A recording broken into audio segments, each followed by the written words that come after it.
Hello there, welcome back to the channel. Hope you're safe and well. In today's video we're going out on the range to determine our aim points and create a range card. Let's see the titles.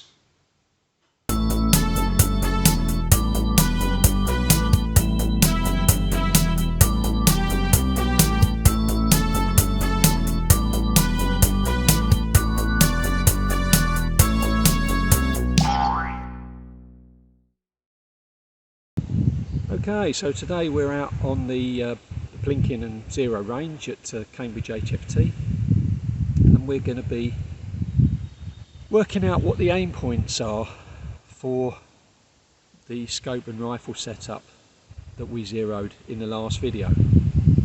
Now, why do we need to know our aim points? Well, if you're shooting HFT, after you take your first shot, you're not allowed to adjust the scope.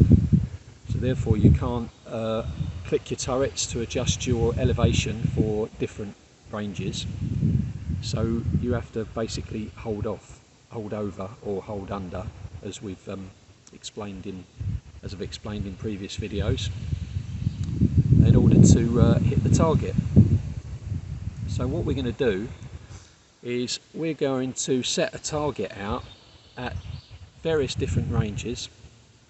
We're going to shoot at a horizontal line and see where the pellets drop, and then by lining our reticle up with the line and checking off where the pellets are, we can work out what our aim point should be at that range. So in order to do that, I've got this paper target that I've set up. You see it's just a series of horizontal lines. Got a couple of vertical lines there as well. It's a little bit fancier than you need perhaps, but just something that I've set up for my own use, so I've got all the ranges on so that I can keep this as a record of a particular setup for a rifle and scope. So we're going to start at 8 yards, work our way up through 10 yards, 13, 15, 20, 25, 30, which should all be roughly around the zero anyway, 35, 40 and 45. So let's get going, shall we?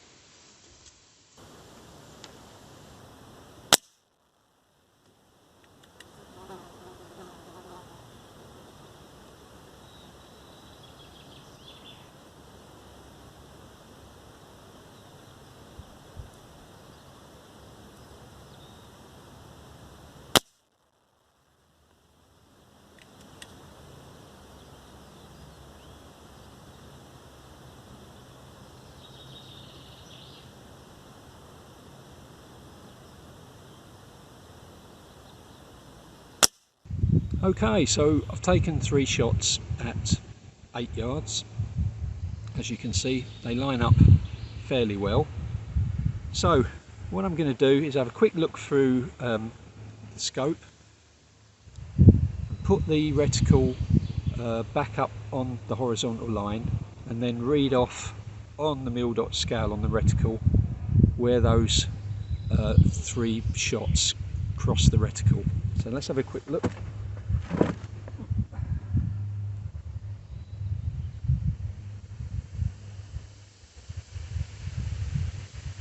And by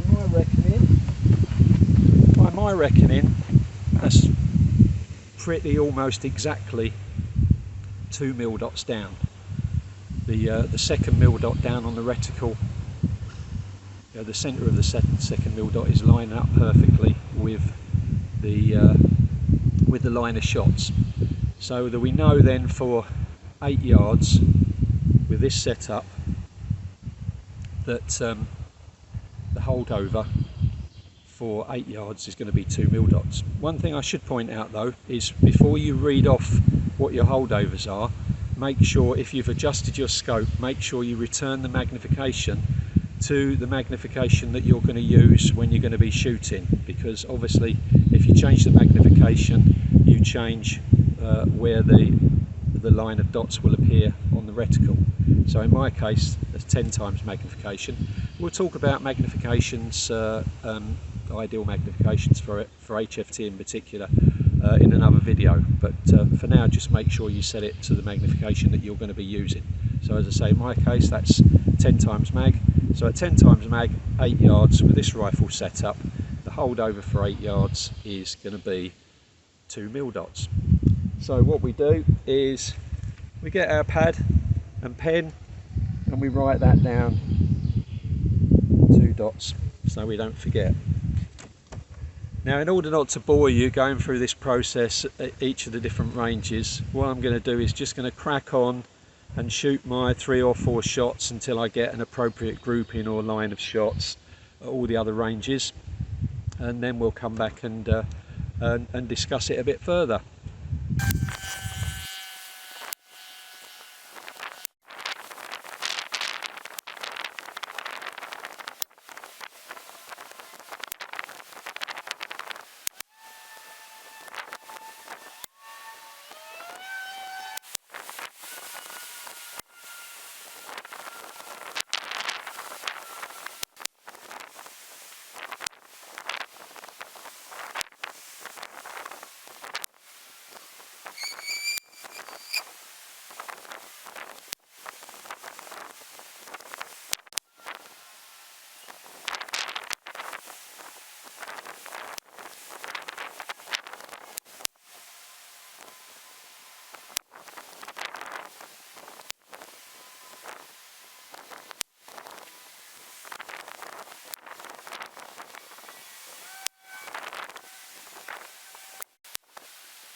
Okay, so that's all the shooting done then.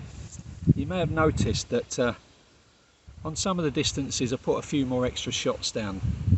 Say for example at 30 yards I dropped a shot, so I just wanted to put a couple of extra in just to make sure that I was on the money with that. So that lower shot, probably disregard that when we come to analyse the point of impact.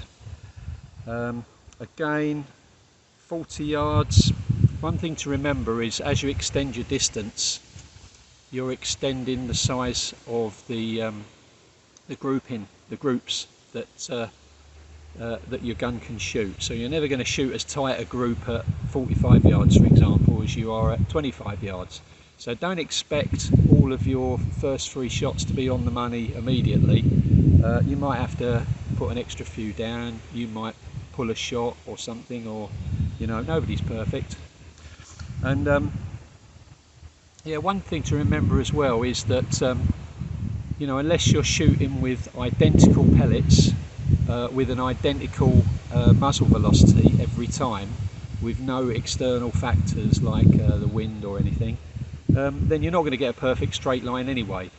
You're just going to sort of like judge it and get it as level, you know, as near as you can, so that you know that when you put a ruler along it, you'll be able to approximate an average line and then and measure the distance. So that's the card then, all shot as you've seen. What we'll do now is we'll get out the wind and the sun, and we'll analyse this and work things out a little bit more scientifically. But to begin with, I've got my notebook here and been writing down to the nearest sort of quarter dot really. I mean, I suppose you could, if you wanted to be you know, particularly precise, you could work it out to the nearest 1/10 of a mil dot, but you know, I should imagine that will be quite difficult, to be honest, to be that accurate. But so working down then, at 8 yards I had 2 dots as I mentioned before, 10 yards 1 1/4 dots, 13 yards half a dot, 15 yards 1/4 of a dot. At 20 yards you could see it was near enough bang on the line, so we'll call that 0. We're zeroed at 25, so we know that's 0. And then once we get to 30 yards the pellet starts dropping again, so we're 1/4 dot at 30, half a dot at 35, 1 dot at 40, and about 1 1/4 dots at 45. So let's get out of the sun and get inside, and we'll sort of take a closer look at the card. So here we are then, back inside, home from the range, and you can see in front of you an image of the target that I shot. So let's go through it. You can see 8 yards, we got not a bad line there, 10 not bad, 13 I put a couple of extras in because it was spreading out a little bit, so we can put a fairly constant line in there. 15, 3 fairly close. On the 20 I got these 2 drop shots there that were a bit lower than I expected, so I put an extra one in, and that was on the line above there, so we had 3 near enough on the line. So we're going to call 20 as 0. Didn't bother doing 25 because we know that's 0. So it was a tale of 2 halves really. Up to 25 yards went well, and then things started to go a little bit of awry. How many shots did we do here? 7 shots. Got 3 eventually, pretty good here. That one's not too low, but this one, I don't know what was going on here. Just my poor shooting really, I guess. 35, only did 4 shots there. I don't know why I didn't put another one in, because there's 2 side by side. I think that one of those was probably the 4th shot, and I decided that that would give me what I wanted. Dropped another one there for some reason. And then going down to 40, and it become a bit of a shotgun, didn't it? We've got 2 specific lines there. We've got these 3 that are all pretty close together, and then we've got 3 up here, 1 in the middle. I think we're probably going to have to sort of like average this out and go sort of in between the 2 there, I think. And then 45 improved a little bit. We've got a definite line of pellet holes there. So there we go. As you can probably remember, I was looking through my scope, lining up the reticle with the line with the specific line at each level, and then seeing where this imaginary line of pellets crossed the reticle to get the aim points. And these were what I wrote down. You can see we started at 2 mil dots at 8 yards, and it went up to 0, and then the pellet started dropping, quarter, half, 1. A little bit surprised 45 yards was only 1 1/4. I would have expected that to be 1 1/2.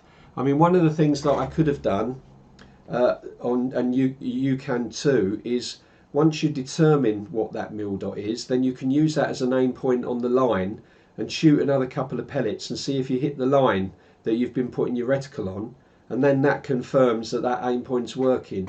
I didn't do that, but perhaps I need to go out again and check on the 30, 35, 40, 45 again some other time when conditions are a bit better. I mean, it was a bit blowy, as you saw. There was a lot of wind noise in the mic. Apologies for that. I'll get that sorted again for next time. So not making excuses. It wasn't the perfect day, but I would normally choose a calmer day. But it is what it is, warts and all, really. No, that's what this channel's about. So moving on then. These are the lines that I put in. You can see here doing the first half was pretty straightforward because all the pellets are pretty close together in a line. Then we had these 3 that fit, 2 there, and then when we get to 40 it's like, well, where do you put that line? I mean, I don't know, that's roughly, if you put all those pellets in one group, that's roughly in the middle of the group. Oh, and then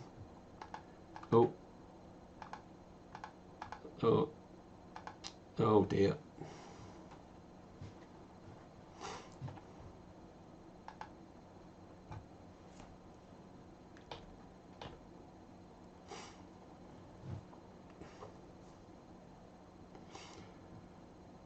Yeah, that's roughly in the middle of that group. 45, a bit more of a line of pellets there, a bit easier to put in. So what I'm going to do now is show you how you can use these measurements, and we will come back to these measurements again in another video, but I'll show you how we can use these measurements just to do a simple little sum to see whether that correlates with what we were seeing through the scope as far as the holdover position is concerned. So moving on then, you may remember, if you've watched the trajectory video, you've seen this before, but basically the spacing between two mil dots on a reticle is 3.6 inches or 91.44 millimeters at 100 yards. So what that means is that if you draw two parallel lines 3.6 inches apart, place them at 100 yards, when you look through your scope, you should see one mil dot, two adjacent mil dots exactly on each of the lines. Okay, so we can turn this into a formula to help us work out what our mil dot spacing is for the pellet drop that we're experiencing in practice. Okay, and the formula is pellet drop in millimeters, which we know from our lines we've drawn on the target, divided by the range times 0.9144, and that's, you can see where we get that from there. Okay, so I could get my calculator out to work them all out, but for my own use I basically created this simple little spreadsheet.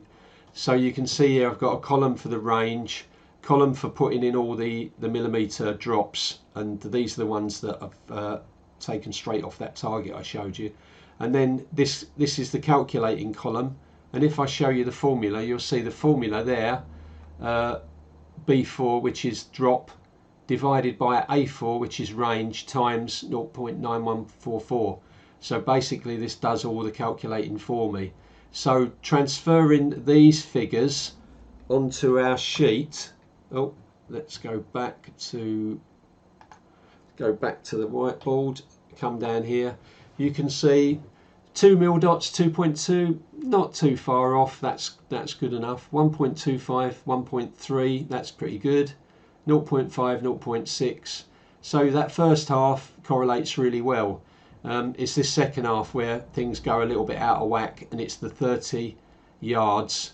You can see there, for some reason the 30 yards is showing up the same as the 35, but 35, 0.45, 0.4, then we got 1 and 1, 1.25, 1.1. As I say, I would have expected that to be nearer 1.5 than 1.25, and something's going wrong here. So I would go out and check those again on a calmer day and make sure that everything's okay. So anyway, transferring this information, we can then, now we've got this information, we can create our range card, and this is what your range card is going to look like. Basically it's a depiction of your reticle. Now this is a depiction of a half mil dot reticle.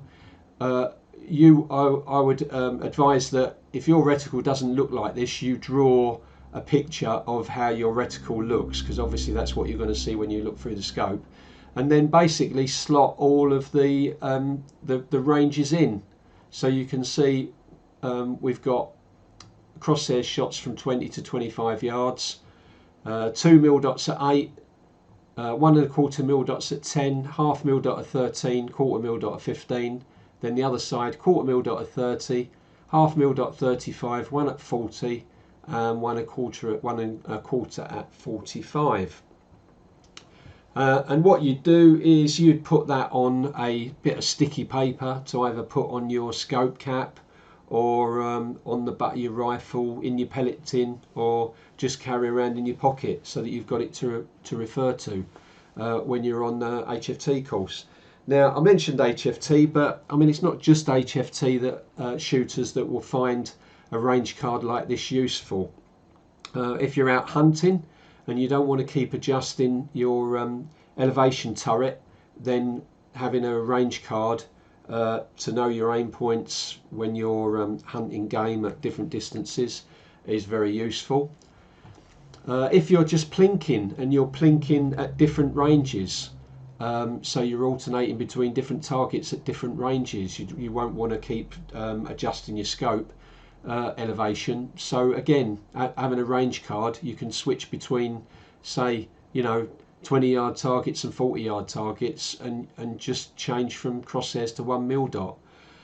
Also, if you've got iron sights, I mean, once you zero iron sights in, it's you know, it's not really on the cards to change your sights for different ranges in a shooting session. So again, having some indication of what your pellet drop's going to be, you might record it slightly differently to this, but knowing what your pellet drops are so that you can adjust for shooting at different targets is going to be very useful.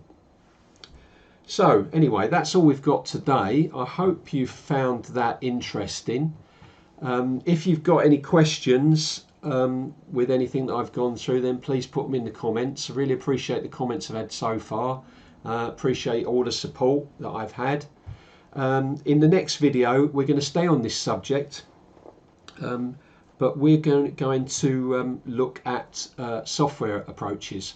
So one of the limitations of this approach is that this information is only valid for this one setup on your rifle. If you change anything, this is not going to be valid anymore. So if you have got adjustable power settings on your rifle, then if you adjust the power, this is going to change. If you use a different weight of pellet, if you use a heavier pellet or a lighter pellet, this is going to change. If you use different height scope mounts or a different scope, then this is all going to change. So next time I'm going to show you how you can have a system so that when you do make changes, you can put one little change in a bit of software and it will come up with a whole new range card automatically for you. So that's what we're going to do next time. So that's all for me from now, and I will see you again soon. Bye for now.